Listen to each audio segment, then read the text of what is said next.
Pentágono para la región con relación a lo que ocurre en la frontera, donde por ahí pasan cualquier tipo de personas.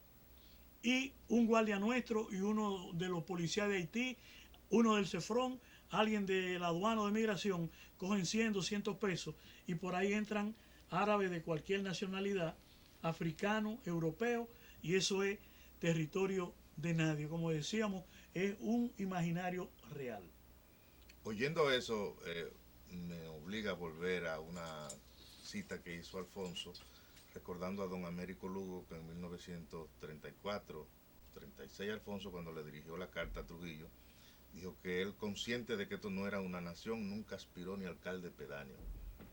Y parecería que en un país que está dando reflejos de desorganización, que estamos operando en base al desorden, porque ¿cómo es posible que estemos recibiendo gente y como que le damos más importancia a la contribución económica que a un análisis que se debe hacer para saber si califica para ingresar al territorio dominicano? La situación en la misma lógica que tú llevas es tan grave que nosotros vemos unos bufones de la corte aquí que son economistas y políticos y también funcionarios que están hablando de los millones que significa 400 millones en términos de la exportación hacia Haití, sin incorporar lo de la zona franca que puede llegar a unos 850 millones de dólares. ¿Por qué no se ve el impacto hacia adentro en términos de ese millón y medio de población que requiere servicios públicos, requiere alimentación, requiere un salario, lo que implica en el campo de la educación, inclusive vi los otros días un economista, al señor Bernardo Vega, diciendo que hay que garantizarle la educación a los hijos de nacionales haitianos. Cuando nosotros ahora mismo tenemos una lucha para ver si llegamos a los niños dominicanos a la primaria y en los niveles de analfabetismo en que se está moviendo la población, donde en vez de avanzar a una sociedad del conocimiento, nosotros estamos avanzando a una sociedad de la ignorancia, a lo cual estamos sumando personas en otro idioma que no tiene salida a nivel mundial, porque no se habla en ningún lugar más que en Haití. Hay alguna gente que hablan cerca en Curazao, en otros sitios, y algunos que tienen similitud en África, pero un idioma que no sale. El problema de la salubridad, los servicios, se han establecido los costos en los hospitales, de cuál es el costo que significa para las parturientas cuando hay un accidente, lo que tiene que ver con la enfermedad infectocontagiosa, lo que ha sido este problema. Y fíjate tú, con qué arrogancia los haitianos cuando se presentó la gripe aviar en los pollos, dijeron, aquí no entra un pollo dominicano. No, Y no. aquí la gente se lo comió y nadie murió de eso. Ahora con la cuestión del cólera se toman determinadas medidas muy tímidas, porque hay que decirlo. Sin embargo, ellos están diciendo, nosotros vamos a cerrar la frontera, porque vamos a bloquear la entrada de Pero la productos frontera existe cuando a ellos les cuando conviene, le conviene. porque lo intelectual que citamos ahorita dijo que no hay Que no frontera. hay frontera, pero es cuando le conviene justamente lo que tú dices, el paso de las personas y todo lo que significa en términos de la seguridad nacional. Porque nosotros tenemos que ver esto no solamente como un problema de migración, sino de la seguridad nacional. ¿Qué cruza por ahí?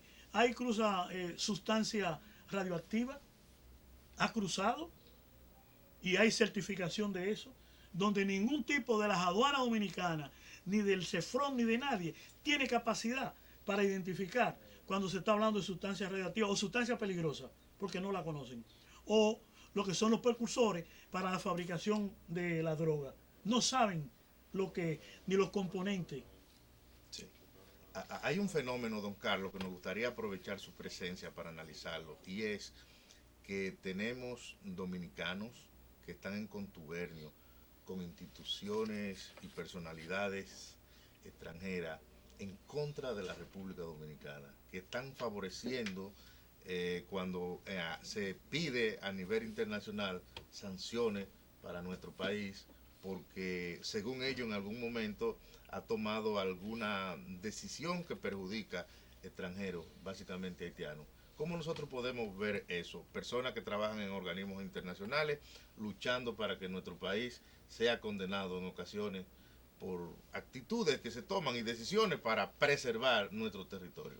Lo primero es que desde el punto de vista legal son ciudadanos que tienen el derecho de impulsar cualquier acción, incluyendo acciones contra el Estado como la que ellos Pero importante ejecutan. sería para nosotros saber si cómo lo calificamos, traidores a la patria, el Los que se dedica a una... traidores a la patria es un concepto que ya se ha acuñado, ese es el rol que juegan. Pero además hay muchos que no solamente son traidores, sino que son agentes que están al servicio de organismos internacionales, que todavía es más grave, porque están amenazando la seguridad nacional. Pero que son personas que cobran en ONG para trabajar en contra de nuestro país. Bueno, no solamente ONG, hay muchos que cobran directamente. Porque En dólares y euros. Y financiados por proyectos directos. Pero eso es grave para un país. Bueno, eso es un fenómeno que se da a nivel mundial. Tú conoces la cantidad de agentes de espionaje que se han pasado de Estados Unidos a Rusia, de Rusia a Estados Unidos, de países ya a Alemania. O sea, es un fenómeno que ha estado vinculado a lo que es la relación de los estados, tipos que le han dado la confianza de manejar información de seguridad nacional y la han vendido hasta por 50.000, 100.000 dólares. Estados Unidos tiene una playa de funcionarios que han entregado información. Para eso, las disposiciones legales y lo que significa los juramentos que hacen son los elementos para llamarle la atención. Pero sí, en el caso nuestro existe esa combinación de estos grupos que se benefician directamente de proyectos, son agentes de los organismos internacionales, pienso yo, que no son dominicanos, no creen en la nacionalidad, y cuando tú tratas la cuestión de la soberanía del Estado-Nación, eso para ellos no tiene... ¿Tienen el complejo de Guacanagarí? Yo creo que ellos se llaman ciudadanos del mundo, en el caso de otra nacionalidad, no de la nuestra. Carlos, el tema de la seguridad nacional, que hoy está tan débil, tan frágil, y el tema de Haití, su repercusión hacia acá, el tema de los militares, su vínculo con el narcotráfico. Aquí se habló el año pasado de que Estados Unidos tenía pedido en extradición unos 150 generales. El pueblo no conoce el nombre de nada. Aquí un funcionario civil o militar hace lo que le viene en gana. No hay un Estado que repele esto, que enfrente esto. En Estados Unidos, en Cuba, en cualquier parte del mundo, si alguien comete un acto, digamos que de traición, es procesado. Aquí no hay de nada. Entonces, ¿hacia dónde va esta nación con una identidad tan frágil? ¿Vamos rumbo a la disolución como nación o habrá un caos interior? Mira, es importante eso. Porque esto es insostenible en el tiempo. No, eso va a la vuelta de la esquina a una situación de grandes dificultades, pero pongámoslo así. Estados Unidos, que es una potencia y es el mayor consumidor de droga del mundo, y al mismo tiempo es productor, porque hay que decirlo, no es solamente consumidor. Cuando un embajador dice que van a tomar medidas de suspenderle la visa a determinados ciudadanos de este país, es una bobería, porque con el nivel de acumulación de recursos que esta gente ha llegado, ¿cuál es la importancia de ir a Estados Unidos? Cuando tienen posibilidades, porque no es concurrente en la eliminación de la visa de países de Europa, de América Latina. Además, gente dice, yo no quiero ir a Estados Unidos, tengo 50 años, 40 años, 60 años, mis hijos han estudiado en universidades norteamericanas.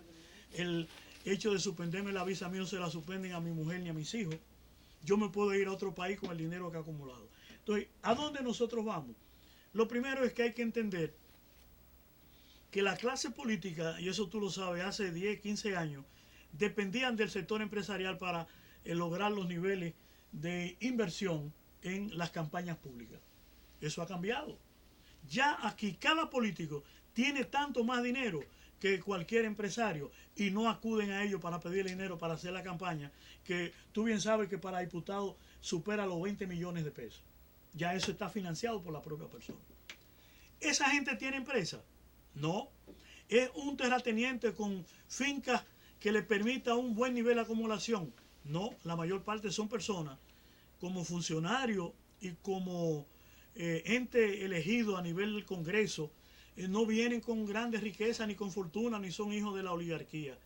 El enclave está en lo que ha sido el vínculo con lo que es esa circulación de mercancía, que es la más valiosa, la más importante, que es las drogas, con una tasa de rentabilidad de circulación. Entonces, un militar que cuando salga de ahí dice, a mí me van a dar 25,000 pesos de pensión. ¿Qué significa eso para él poder pasar los últimos 15 y 20 años que le quedan de vida? Nada. Entonces la acumulación está vía el narcotráfico, vía el lavado. Entonces ahí viene lo siguiente. Los carteles de Colombia le tienen temor ya a los carteles de México y se están trasladando a Guinea-Bissau o Bissau para hacer la circulación hacia Estados Unidos y Europa. Nosotros ya tenemos evidencia de que los carteles del Golfo están operando en la región. Nosotros vemos cómo el tráfico de armas de Estados Unidos, debo decir también que es el mayor productor de armas actualmente en el mundo, está financiando y apoyando el armamentismo de los carteles mexicanos. En el caso nuestro, nosotros no soportamos esa embestida que todavía no se ha dado una confrontación aquí de los carteles. Todavía no hemos visto esa confrontación, tanto de los mexicanos, los colombianos y de los propios mexicanos. Ahora estamos en una etapa, yo diría, de iniciación, pero el sector financiero, el lavado le inyecta a sectores de la clase política, a empresarios, le inyecta a sectores que están vinculados a los negocios, yo diría, pequeños, al sector de la producción agrícola, a lo que es estas transacciones, porque el narcotráfico ahora mismo tiene en las drogas su mercancía de mayor valor. Te voy a poner un caso. El éxtasis tiene una rentabilidad de 2.000 a 4.000%. Y eso lo fabrican en un garaje. Y ahí está, Holanda vende la materia prima y vende directamente la pastilla, es una de las más caras. ¿Qué está pasando en Colombia con el Plan Colombia después que se hicieron fumigaciones, se trató de reducir 16.000 hectáreas? Que Colombia sigue siendo uno de los mayores productores, incorporando amapola para el opio, pero México ya es productor de opio. Y la zona, cuando tú te pones a ver Colombia, México, Perú, Ecuador, Bolivia, ¿cómo tú controlas eso? Cuando Estados Unidos tiene una demanda permanente para esa población que cada día, inclusive el presidente Obama, en su plan ahora, 2010, está centrando el asunto en los jóvenes como una prioridad en los próximos 5 años. Cuando esa juventud en la pubertad, como le llaman, es la campaña que hay que desarrollar para que no caiga en eso y luego entonces atacar la gente que ya cayó. Don Carlos, ¿no hay posibilidad de que eso se reduzca o que se elimine ya en el mundo? No creo que es posible porque hay que también sumar las drogas sintéticas que se producen en el laboratorio, que muchas veces, tú recuerdas con lo del LSD cuando hablaban y todo el tema. Aquí hay gente que está muriendo. Pues entonces ya lo que hay que prepararse para resistir, porque ni se reduce ni es posible desaparecer. No, ninguna sociedad se suicida. Siempre busca la salida. Tú recuerdas Sodoma y Gomorra, los imperios todos han caído, que han tenido controles de grandes poblaciones, el otomano, el imperio romano. Pienso que actualmente el imperio norteamericano está en un proceso de declive de algo que ellos han patrocinado y que le va a afectar y le está afectando directamente. Las sociedades no se suicidan. Veamos el caso de los griegos, de los romanos y de lo que ha sido... ya es para nuestros continuadores. No, yo pienso que, como decía Alfonso, se generan determinadas contradicciones, hay conflictos sociales y esos son ventanillas que conducen a puntos de diferencia donde la gente cada día va tomando más conciencia. Antes la gente no sabía lo que era el problema de la droga. Antes no había conciencia aquí de la problemática de Haití, pero tampoco tenían conciencia de cómo la clase política se apropia del Estado para el enriquecimiento ilícito.